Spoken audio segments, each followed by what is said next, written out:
Do-won rushes Bit Na to the hospital after she collapses. She doesn't look good, and Arang and Mando are with her, worried.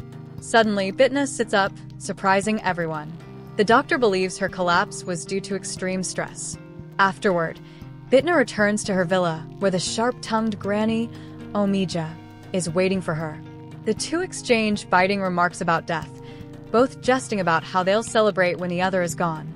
Their playful banter is cut short when Jang Myung-suk arrives, showering Bit Na with blessings, praising her survival and her faith. However, Do-won is preoccupied, thinking over the recent cases. Despite the cleaned-up crime scenes, one detail stands out: the drink cans left behind. This is Bit Na's signature, and Do-won knows it. Meanwhile, Bit Na is focused on blending in as a human, especially with a detective like Do-won living so close by. She orders Mando to gather all the information he can about human behavior, even sending him undercover to school. With him busy, Arang reaches out to Bit Na, asking to meet. Bit Na sneaks out, but Do-won follows. His attempt to shadow her is clumsy, and Bit Na easily notices. Arang shares troubling news with Bit Na. A group is hunting for Satan, who escaped hell after stealing the powerful Kylum. This group meets regularly in Seoul and Hyeongi, and they believe if they capture Satan and return him to Lucifer and Baal, they will be greatly rewarded. In Hell's hierarchy, Lucifer is the ruler, with Baal and Satan as his second-in-command. Jiokeseo, another powerful figure, ranks just below them. Satan once rebelled against Lucifer, but, unable to defeat him, fled. The Kylum, an artifact rumored to grant eternal life, is the key to his power, but it must be found first.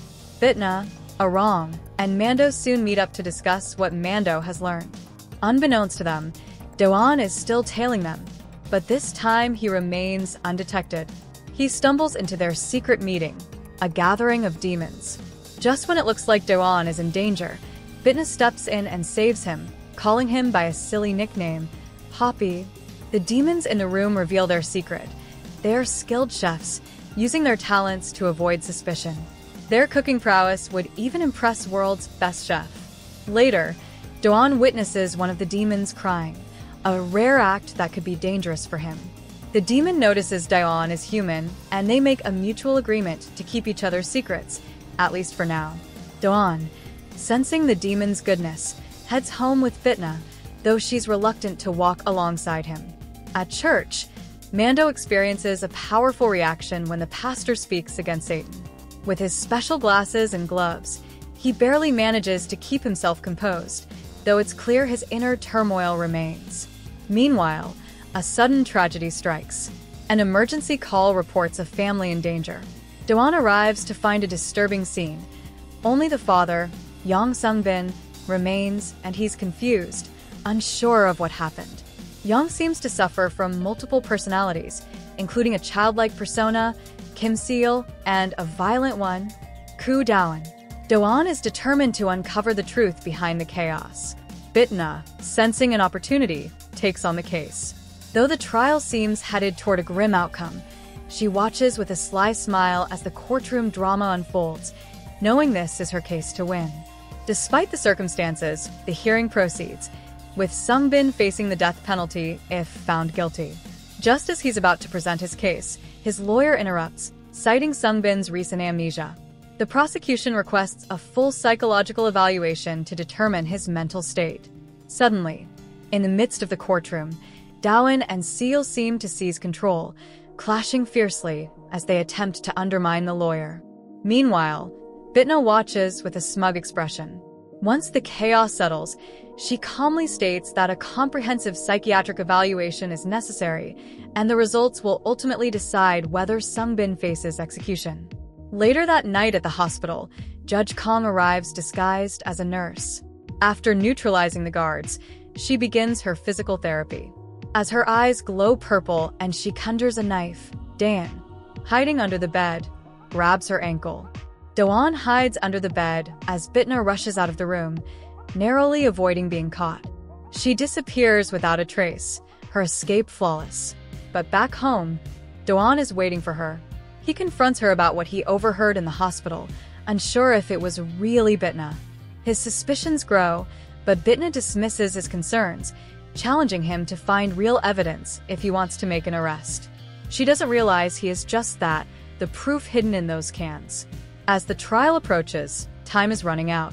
During the proceedings, Do-won makes a shocking announcement. He's found evidence proving Sungbin's guilt. Audio files reveal a chilling truth. Sungbin, far from being remorseful, mocked his son before a terrifying confrontation with his wife and daughter. Do-won plays the recording for the entire courtroom, shaking everyone to the core. Bitna is furious, realizing her plan may be ruined. She steps down, confronts Sungbin, and provokes him into a violent outburst. Despite the overwhelming evidence, Bitna's decision shocks the courtroom. She declares that the evidence, submitted too late, is inadmissible. Sungbin, a first-time offender with a personality disorder, is found not guilty and is sentenced to 2 years of treatment. The courtroom erupts in disbelief. On the way to the holding cell, disaster strikes. A truck crashes into the transport vehicle, flipping it over.